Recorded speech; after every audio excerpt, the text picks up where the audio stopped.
This is the Volkswagen Golf GTI Original.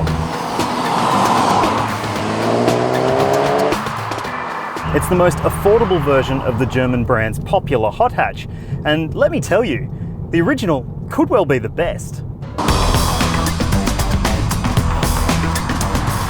So, what's it all about? Well, how about a starting price below 40 grand on the road?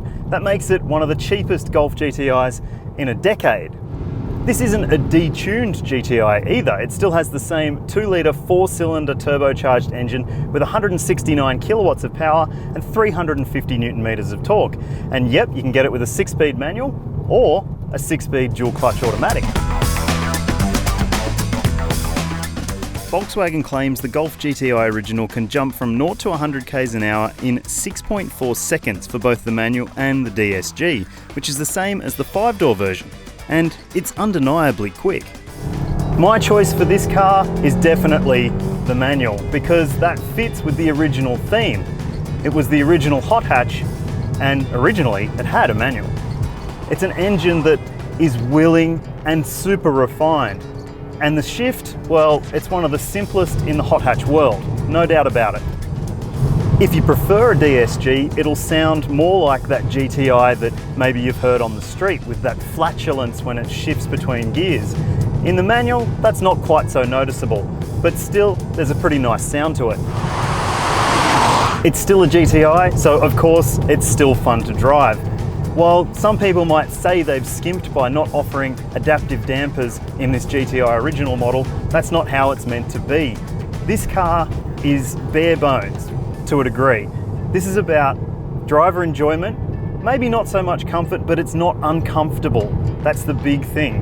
The suspension does a really, really good job of dealing with bumps, and of course, there's plenty of character to the way it goes through corners.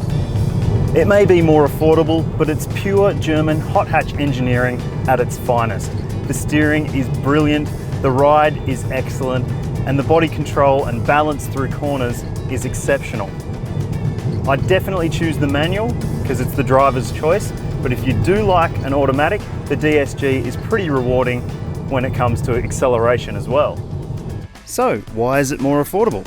Well, as you probably figured out by now, it's a 3-door, harking back to the first generation Golf GTI that launched way back in 1976. That makes it inherently less expensive, but on the flip side, it could also make it a lot less appealing to a lot of buyers. Let me show you how the 3-door layout could be annoying. Lots of car spaces these days are narrow.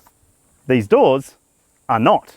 And being a 3-door, it means that there are no rear doors for you to access the back seat. So getting in and out can be a little bit difficult if you're a bigger adult. But once you're back here, the space is surprisingly good, and there are child seat anchor points aplenty, dual ISOFIX and 3 top tether points. Up front, there's an 8-inch screen with Apple CarPlay and Android Auto, but unlike the more expensive Golf GTI models, it lacks sat-nav. The seats are excellent, really supportive, and I love that they've kept this sexy tartan fabric. Forget leather, it's a thoughtful cabin too, with big door pockets and cup holders front and rear. Despite the sub 40k price, it still has safety kit like front assist with city speed AEB and pedestrian detection, a reversing camera, front and rear parking sensors, LED headlights, fog lights and tail lights, and driver fatigue monitoring.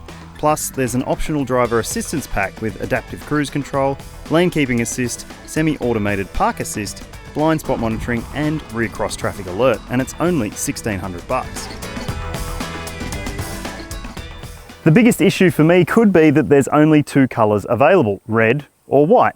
But that wouldn't stop me from buying one, because I think this is a brilliant little hot hatch. In fact, I think the GTI Original could well be the best.